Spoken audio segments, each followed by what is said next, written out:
Yes, beta, welcomes to physics class. Now, today we will discuss three new topics, and these are area vector, electric flux, and Gauss law in electrostatics. तो हम आज in three new topics को discuss करेंगे. तो बेटा normally आपने study किया होगा area is scalar quantity. Area is scalar quantity. तो नॉर्मली आपको ये मालूम है, आपके माइंड में ये है कि एरिया स्केलर क्वांटिटी होता है, but in some problems, in some questions, in some topics, in some problems we take area as vector quantity. तो कुछ प्रॉब्लम्स में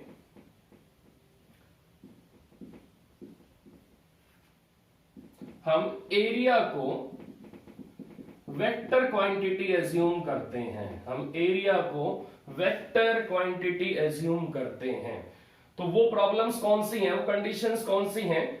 जब किसी एरिया में से, जब किसी एरिया क्रॉस सेक्शन में से कोई क्वांटिटी पास होगी, जब किसी एरिया ऑफ क्रॉस सेक्शन में से कोई क्वांटिटी पास होगी, देन दैट एरिया कैन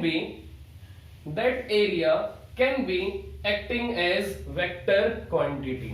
तो जब किसी एरिया ऑफ क्रॉस सेक्शन में से कोई क्वांटिटी आपकी पास होगी, कोई क्वांटिटी उसके अंदर से फ्लो करेगी, कोई भी क्वांटिटी उसके ऊपर से निकलेगी, कोई भी क्वांटिटी उसके नीचे से निकलेगी, कोई भी क्वांटिटी उसके अंदर से पास होगी, then that area can be acting as vector quantity. That area can be acting as vector quantity. तो कुछ प्रॉब्लम्स में हम एरिया को वेक्टर नेचर के अंदर इंक्लूड करते हैं. इसका meaning area can be vector in some problems in electrostatics.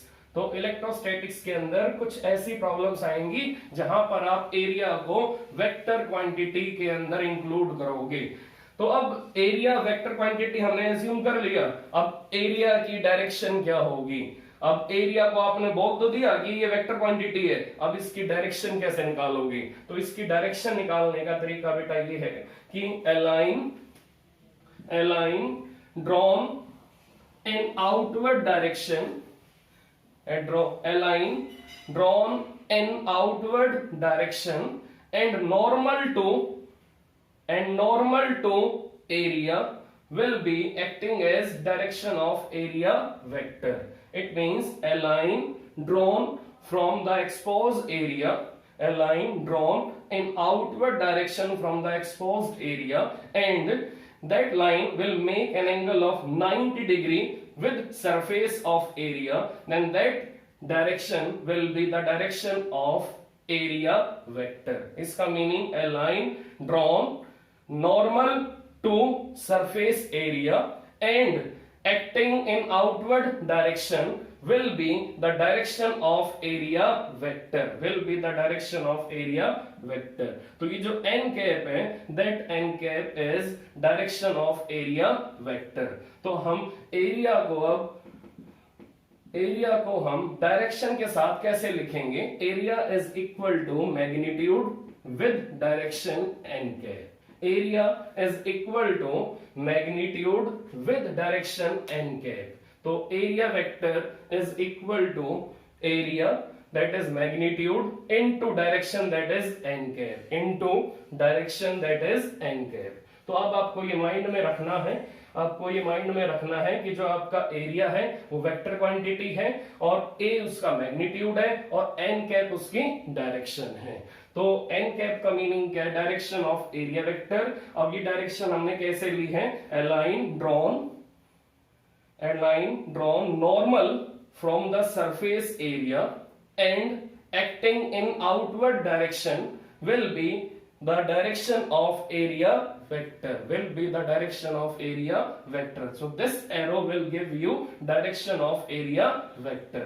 अब ये arrow हमें कैसे बताएगी कि ये आपकी पर्टिकुलर डायरेक्शन है एरिया की? ये एरो हमें कैसे बताएगी ये आपकी पर्टिकुलर डायरेक्शन है एरिया की? अगर मेरे पास कोई एरिया, अगर मेरे पास कोई एरिया अलग अलग ओरिएंटेशन में है, like this way, like this way, like this way. तो अगर मेरे पास जो एरिया एलिमेंट है वो अलग अलग ओरिएंटेशन में है, तो इन अलग अलग एरिया एलिमेंट्स की डायरेक्शन कैसे निकालोगे? A line drawn normal from the surface of area and acting in outward direction will be the direction of area vector, will be the direction of area vector। now will be the direction of area vector। अब आप check करो, अब आप check करके बताना ध्यान से कि अगर हमें किसी एरिया के नॉर्मल की डायरेक्शन मालूम है, if we know direction of normal to any area, then we can decide orientation of that area element, we can decide orientation of area element। तो हम इसको सिंप्लीफाई करके कैसे डिस्कस करेंगे कि अगर हमें किसी एरिया एलिमेंट के नॉर्मल की डायरेक्शन मालूम है, तो हम उस एरिया एलिमेंट का ओरिएंटेशन मालूम कर सकते हैं वो एरिया एलिमेंट किस प्लेन में है। अब आप चेक करके ध्यान से बताना कि अब यहां पर जो आपका एरिया वेक्टर है उसकी डायरेक्शन कैसी आ रही है? Along plus x axis. Now check, in that case we have direction of normal, we have direction of normal along positive x axis। इसका मीनिंग यहां पर n कैप किसके along है? along plus I cap. तो अगर यहां पर इस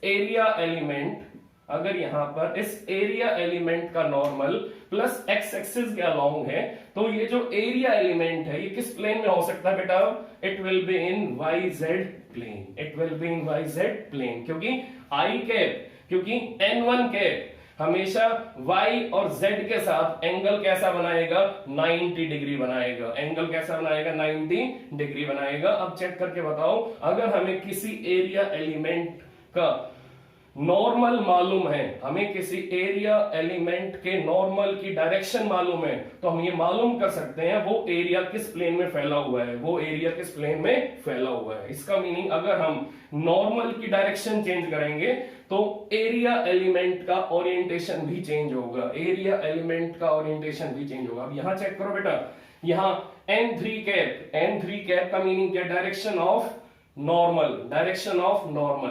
तो अब ये नॉर्मल की डायरेक्शन किसके अलोंग है बेटा? It is acting along plus k cap. तो अगर यहां पर नॉर्मल आपका प्लस k कैप के अलोंग है, तो ये नीचे वाला जो एरिया एलिमेंट है ये किस प्लेन में फैला मिलेगा बेटा आपको? It will spread in XY plane. तो ये नीचे वाला जो एरिया है ये आपका XY प्लेन में मिलेगा आपको, अगर इस एरिया का नॉर्मल प्लस k कैप के अलोंग है। तो इसी टाइप से अगर हम यहां पर N2 कैप की डायरेक्शन अगर हमें मालूम है, अगर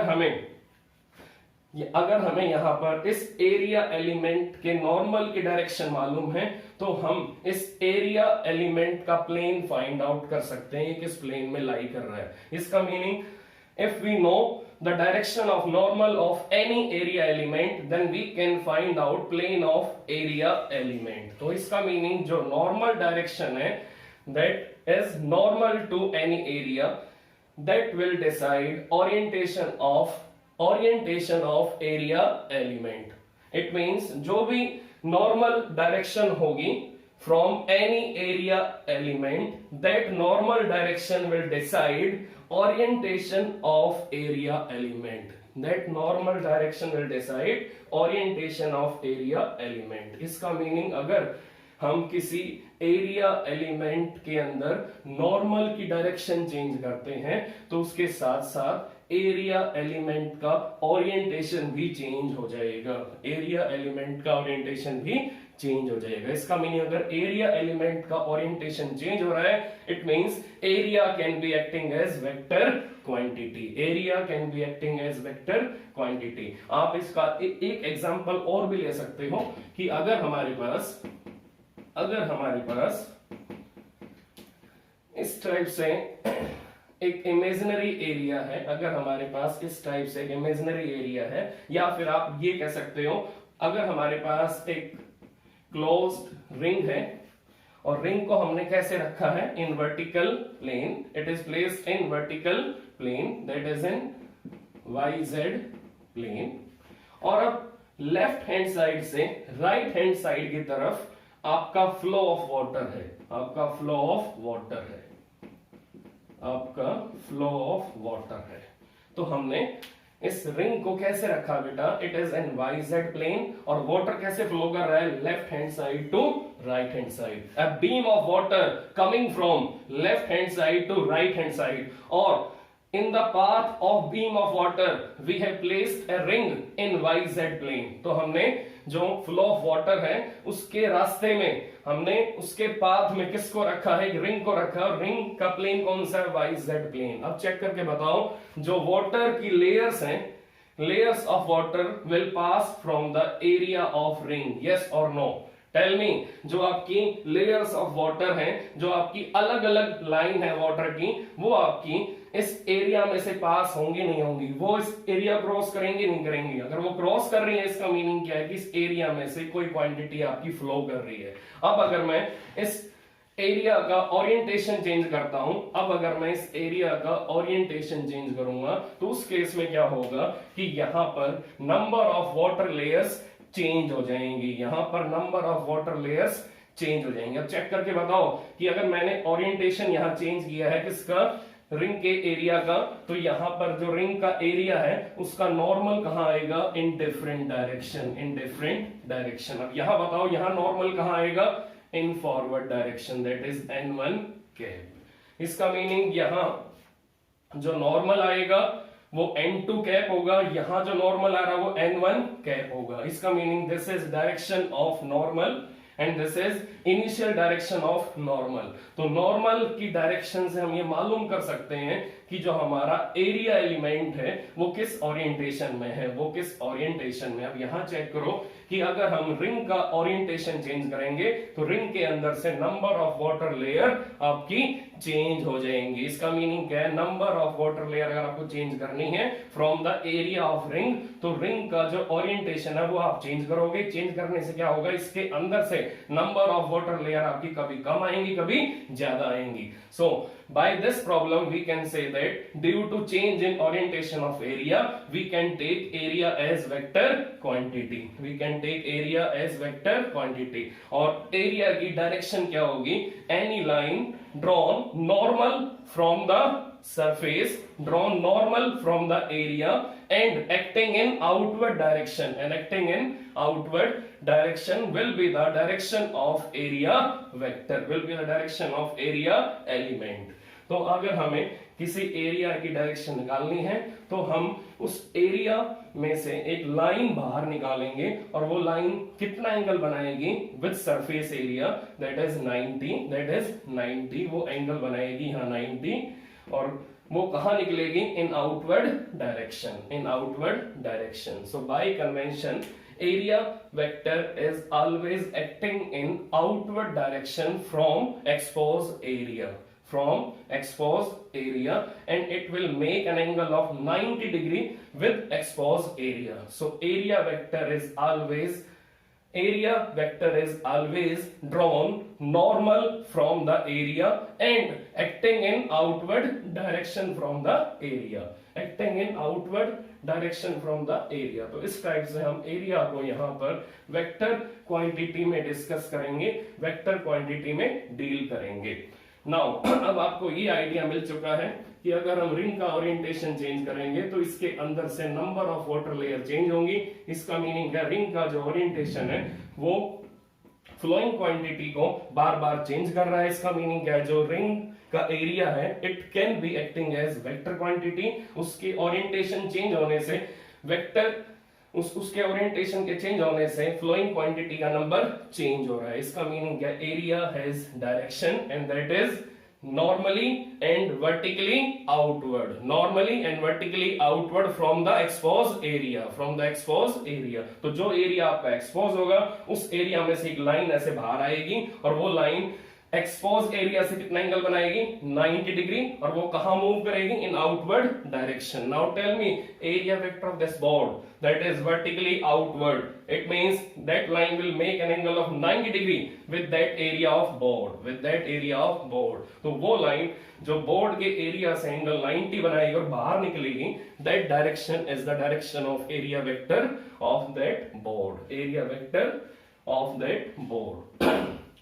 नाउ नेक्स्ट टॉपिक है इलेक्ट्रिक फ्लक्स, नेक्स्ट टॉपिक है इलेक्ट्रिक फ्लक्स। तो अब इलेक्ट्रिक फ्लक्स को हम डिस्कस करेंगे, इलेक्ट्रिक फ्लक्स को हम डिस्कस करेंगे। Now what is the meaning of flux, what is the meaning of flux, flux का मीनिंग क्या है बेटा, what is the meaning of flux? Flux means it is a type of flow, a type of flow, it is a type of flow, flux means a type of flow। अब यहां पर जो flux है वो किसके साथ link कर रहा है, that is electric charge, that is electric charge. इसका मीनिंग यहां पर हमें किसी टाइप ऑफ फ्लो को डिस्कस करना है, और यहां पर टाइप ऑफ फ्लो किसके साथ रिलेट हो रहा है, इलेक्ट्रिक चार्ज के साथ। दैट इज यहां पर हमें किसी टाइप के फ्लो का डिस्कस करना है, और वो जो फ्लो है वो किससे रिलेट कर रहा है, इलेक्ट्रिक वर्ड से रिलेट कर रहा है। तो यहां पर हमें इलेक्ट्रिक फ्लक्स निकालना है, हमें यहां पर इलेक्ट्रिक फ्लक्स निकालना है। नाउ टेल मी, अगर हमारे पास एक पाइप में से वाटर आ रहा है, अगर हमारे पास एक पाइप में से इस टाइप से वाटर आ रहा है, तो जो पाइप का एरिया ऑफ क्रॉस सेक्शन है जहां से वाटर बाहर आ रहा है, that area will be acting as area vector, that area will be acting as area vector, और इस एरिया वेक्टर की डायरेक्शन क्या होगी, a line drawn normal from the area in outward direction, a line drawn normal from the area in outward direction. Now area vector is written as magnitude with direction, or you can write down in that way, area vector is equal to A into n k। अब check करके बताओ बेटा, ये जो area of cross section है इसमें से number of water layer आपकी क्रॉस हो रही है नहीं हो रही है, इसका meaning number of water layer कहां से आ रही है, स्पेसिफिक एरिया में से आ रही है, बाहर नहीं आ रही है, यहीं से आ रही है बाहर। इसका मीनिंग हम यहाँ पर किसका फ्लो डिस्कस कर रहे हैं, हम यहाँ पर फ्लो ऑफ वाटर डिस्कस कर रहे हैं। तो यहाँ पर फ्लक्स किसका होगा, that is water flux, that is water flux.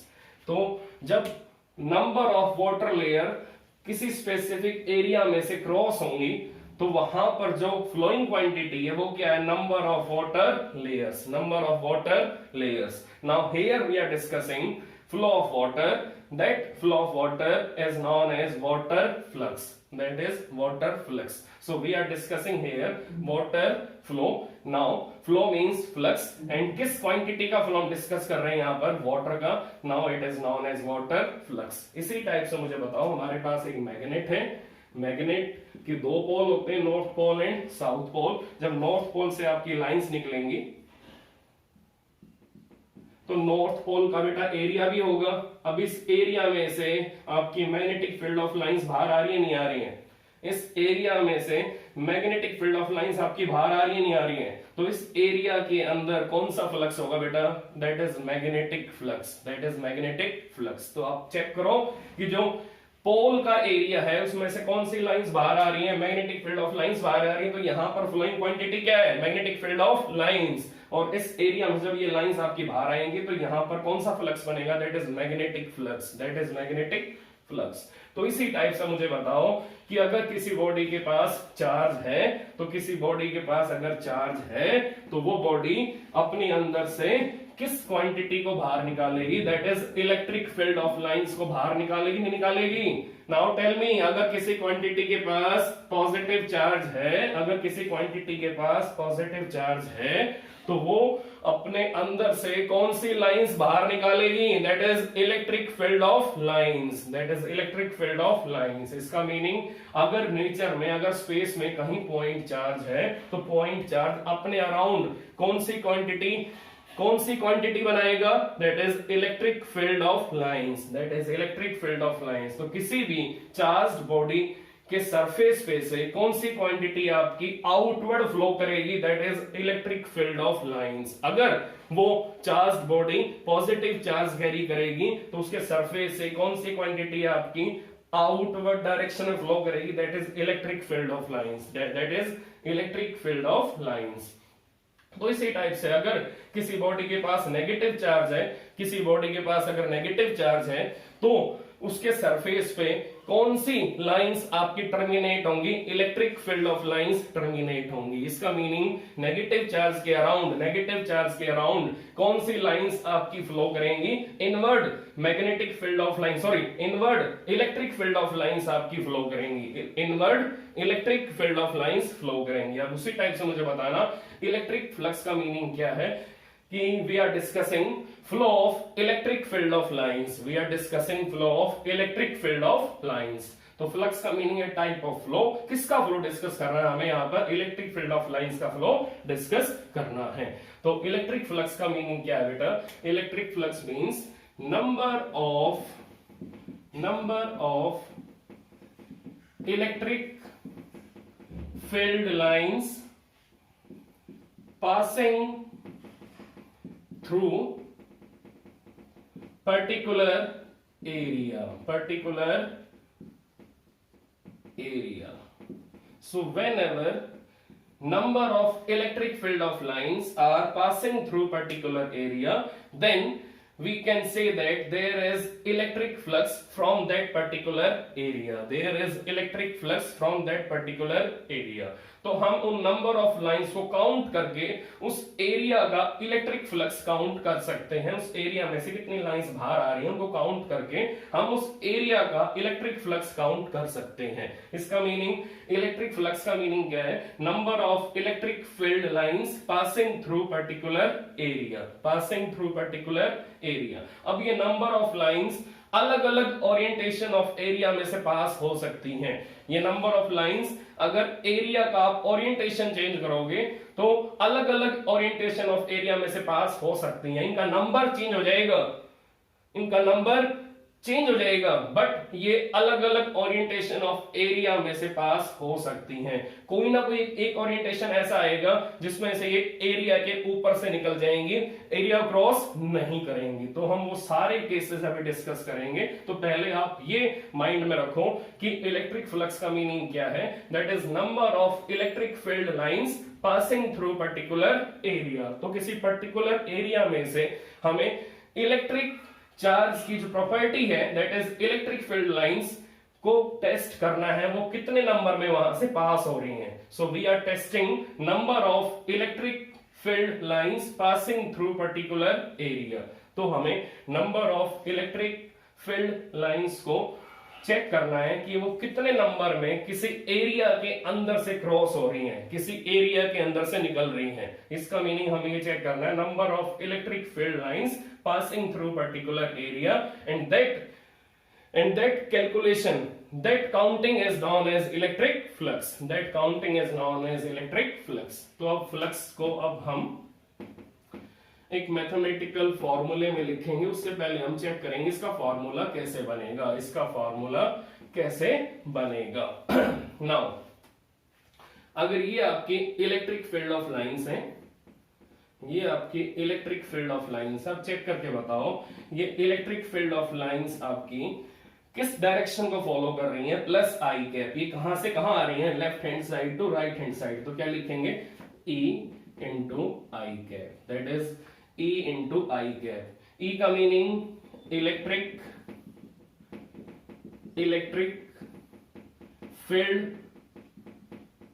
Intensity, E का मीनिंग इलेक्ट्रिक फील्ड इंटेंसिटी, ये मैग्नीट्यूड है किसका, इलेक्ट्रिक फील्ड इंटेंसिटी का, ये इसकी डायरेक्शन है। तो अब हमें यहां पर इलेक्ट्रिक फील्ड ऑफ लाइंस के पाथ में कोई इमेजिनरी एरिया एज्यूम करना है, तो हमने ये एरिया एज्यूम कर लिया। हमें अब एक एरिया एज्यूम करना है और हमने ये वाला एरिया एज्यूम कर लिया। अब चेक करके बताओ, ये एरिया आपने किस प्लेन में लिया है, that is in vertical plane, YZ plane, YZ plane. Now it is in vertical plane, that is YZ plane. Now this is horizontal direction of electric field of lines and this is vertical plane. Vertical plane कैसा होगा, perpendicular to surface of board, perpendicular to surface of board, that is vertical plane.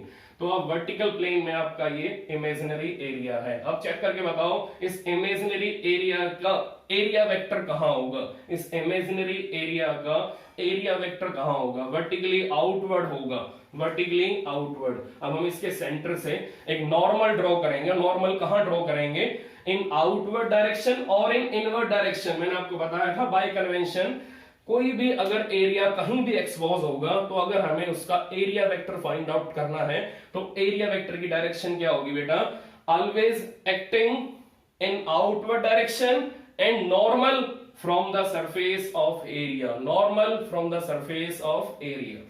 तो अब यहां से normal हम direction निकालेंगे, that is direction of area vector, that is direction of area vector n cap.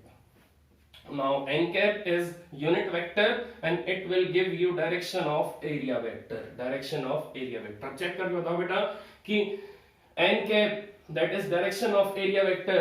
Now vector E that is electric field intensity. तो अब check करके बताओ इलेक्ट्रिक फील्ड इंटेंसिटी की डायरेक्शन और एरिया वेक्टर की direction same है या अलग अलग है, दोनों की सेम डायरेक्शन है। और इस ओरिएंटेशन में मैक्सिमम लाइंस आपकी एरिया के अंदर से बाहर आएंगी। इसका मीनिंग इस ओरिएंटेशन में maximum electric field of lines area को क्रॉस करेंगे। इसका मीनिंग इस केस में इस एरिया का इलेक्ट्रिक फ्लक्स कैसा होगा, मैक्सिमम होगा। इस केस में इस एरिया का इलेक्ट्रिक फ्लक्स कैसा होगा, मैक्सिमम होगा। इलेक्ट्रिक फ्लक्स कैसा होगा, मैक्सिमम होगा। इलेक्ट्रिक फ्लक्स कैसा होगा, मैक्सिमम होगा। तो अब ये हमें मालूम चल गया कि अगर हम एरिया एलिमेंट को इस ओरिएंटेशन में रखेंगे, इस वर्टिकल प्लेन में रखेंगे, तो इसके अंदर से maximum horizontal electric field of lines pass होंगी, maximum horizontal electric field of lines pass होंगी। इसका मीनिंग हमें सिर्फ इलेक्ट्रिक फील्ड ऑफ लाइंस की काउंटिंग करनी है, that counting is known as electric flux. तो इलेक्ट्रिक फ्लक्स आपकी नेचर में कैसी क्वांटिटी है, ये नेचर में स्केलर क्वांटिटी है। It is scalar in nature, it is scalar in nature.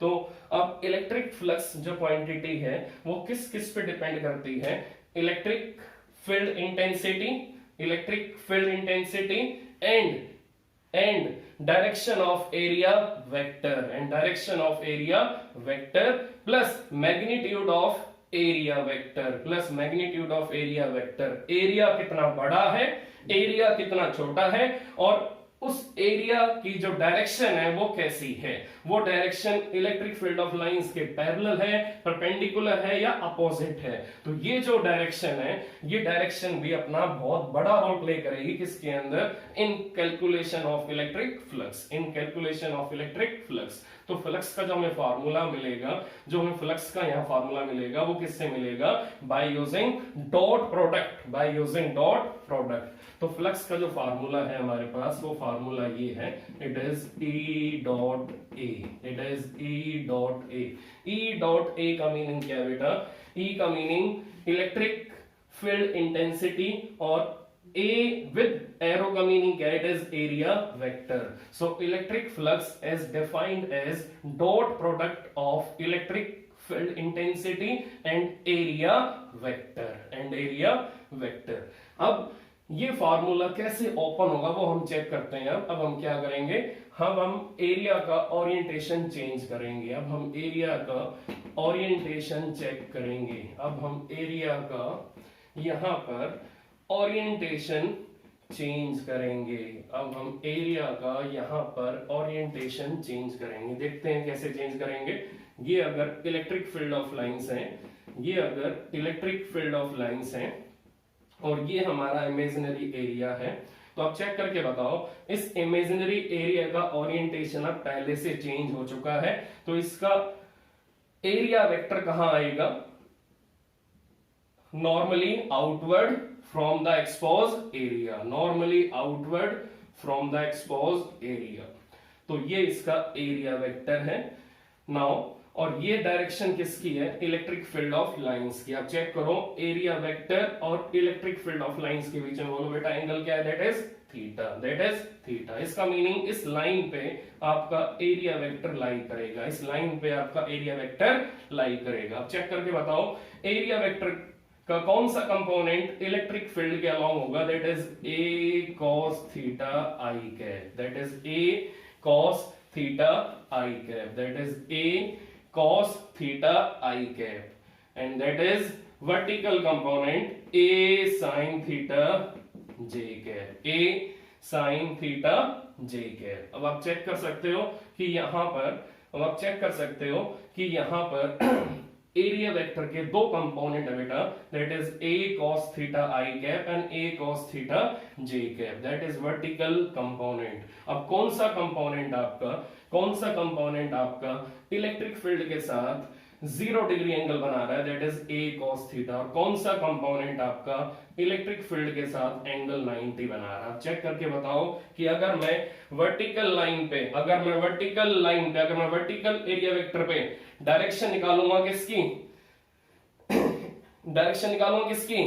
Area vector की, तो कैसी आएगी? वर्टिकली डाउनवर्ड आएगी। तो यहां पर चेक करो, यहां पर अगर मैं फ्लक्स फाइंड आउट करूंगा तो मुझे यहां पर ए साइन थीटा जे कैप के along electric field of lines नहीं मिलेंगी। तो यहां पर इलेक्ट्रिक फील्ड ऑफ लाइंस की वैल्यू क्या बेटा? 0 है। तो यहां फ्लक्स का आंसर क्या आएगा? 0। अब मैं रिपीट कर रहा हूं दोबारा से, अगर मैं ए साइन थीटा के along electric flux find out करूंगा तो ए साइन थीटा के अलोंग मुझे इलेक्ट्रिक फील्ड की वैल्यू क्या मिलेगी? 0, क्योंकि सारी की सारी लाइंस कहां पर है?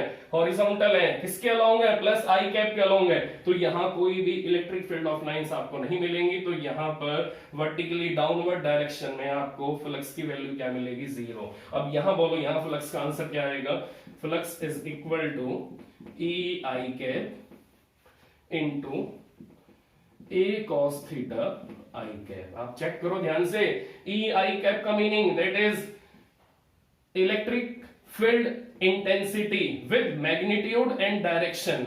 Now vector A that is A cos theta I cap, A cos theta I cap. Now tell me flux equal to, flux equal to E A cos theta, flux equal to E A cos theta.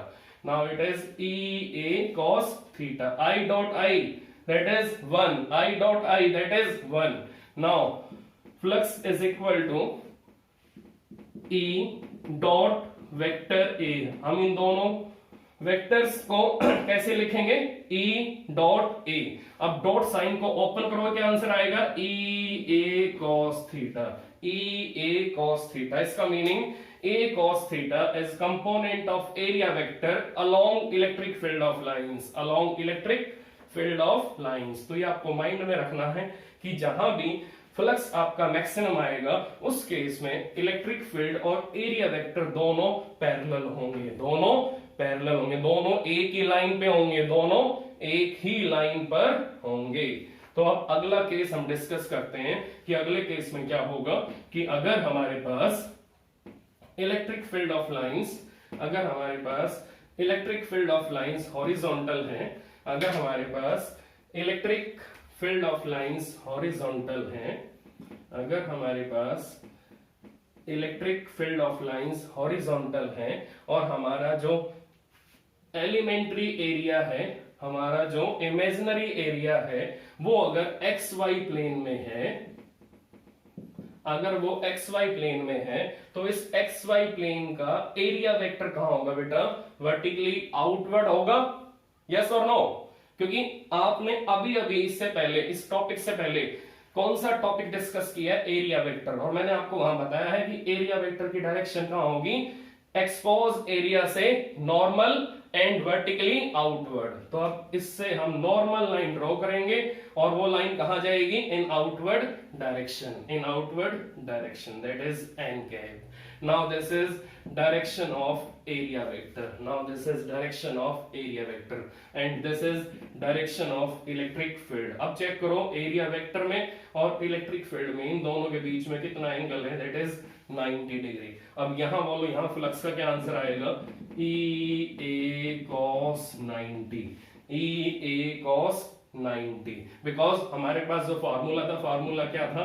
E A cos theta, और theta का meaning क्या है? Angle between vector E and vector A. Theta का meaning angle between vector E and vector A. It means theta is the angle between electric field direction and area vector direction. तो अब यहां पर check करो, this is direction of electric field and this is direction of area vector. अब इन दोनों में angle बना 90, तो फ्लक्स का आंसर क्या आएगा? That is minimum flux equal to 0। cos 90 0 हो जाएगा, cos 90 0 हो जाएगा। अब अगला केस क्या है कि अगर हमारे पास E और A वेक्टर के बीच में एंगल 180 हो, तो उस केस में फ्लक्स का आंसर क्या आएगा? उस केस में फ्लक्स का आंसर क्या आएगा? अभी चेक करते हैं उस केस में फ्लक्स का आंसर क्या आएगा। अगर हमें इस टाइप से electric field of lines given है, हमें इस टाइप से electric field of lines given है और हमें इमेजिनरी एरिया भी गिवन है, और हमें फ्लक्स कहां निकालना है? In left hand side. हमें फ्लक्स कहां निकालना है? लेफ्ट हैंड साइड में। ये लेफ्ट हैंड साइड है और ये राइट हैंड साइड है। तो अब इस एरिया के दो फेस होंगे, एक फेस किस साइड होगा बेटा? राइट हैंड साइड में, और एक फेस कहां होगा? लेफ्ट हैंड साइड में।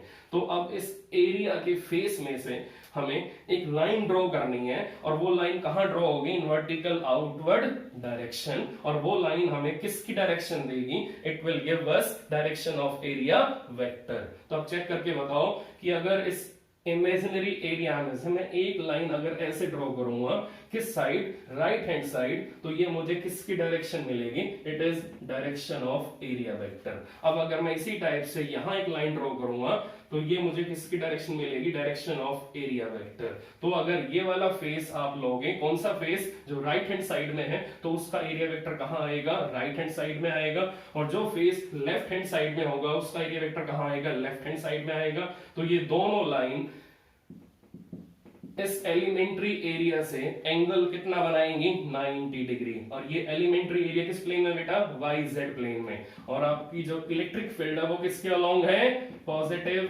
x एक्सिस के अलोंग है। आप चेक करो, इलेक्ट्रिक फील्ड लाइंस आपकी पॉजिटिव x एक्सिस के अलोंग है, और जो आपने एरिया एज्यूम किया है वो आपका वर्टिकल प्लेन में है। वो किस प्लेन में है? YZ प्लेन में है। अब उसमें से दो लाइन बाहर निकल रही है, एक राइट हैंड साइड में जा रही है और एक लेफ्ट हैंड साइड में जा रही है। दोनों लाइंस कैसी हैं? आउटवर्ड है, इनवर्ड है? दोनों आउटवर्ड है।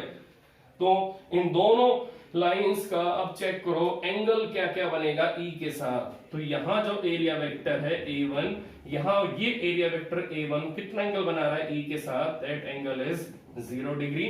अब यहां जो area vector that is A2, ये एंगल कितना बना रहा है E के साथ? E आपकी कैसे है? Left to right. तो यहां एंगल क्या बनेगा? That is 180 degree. नाउ यहां जो फ्लक्स आएगा phi2 और यहां जो फ्लक्स आएगा phi1, इन दोनों का साइन कैसा आएगा बेटा? चेक करो, E A cos 0 डिग्री, और यहां चेक करो E A cos 180. Now here we have E A with minus sign, here we have E A with plus sign. So that flux is positive and that flux is negative. तो ये वाला flux आपका negative है और ये वाला flux आपका positive है। तो अगर हम किसी इमेजिनरी एरिया की दोनों साइड फ्लक्स निकालेंगे, तो हमें एक फ्लक्स कैसा मिलेगा? पॉजिटिव, और एक फ्लक्स कैसा मिलेगा? नेगेटिव। तो अगर हमें uniform electric field lines given है, तो उसके अंदर हमें इमेजिनरी एरिया गिवन है, तो अगर हम उस इमेजिनरी एरिया के दोनों साइड फ्लक्स निकालेंगे, तो एक साइड फ्लक्स कैसा आएगा? प्लस, और एक साइड फ्लक्स कैसा आएगा बेटा?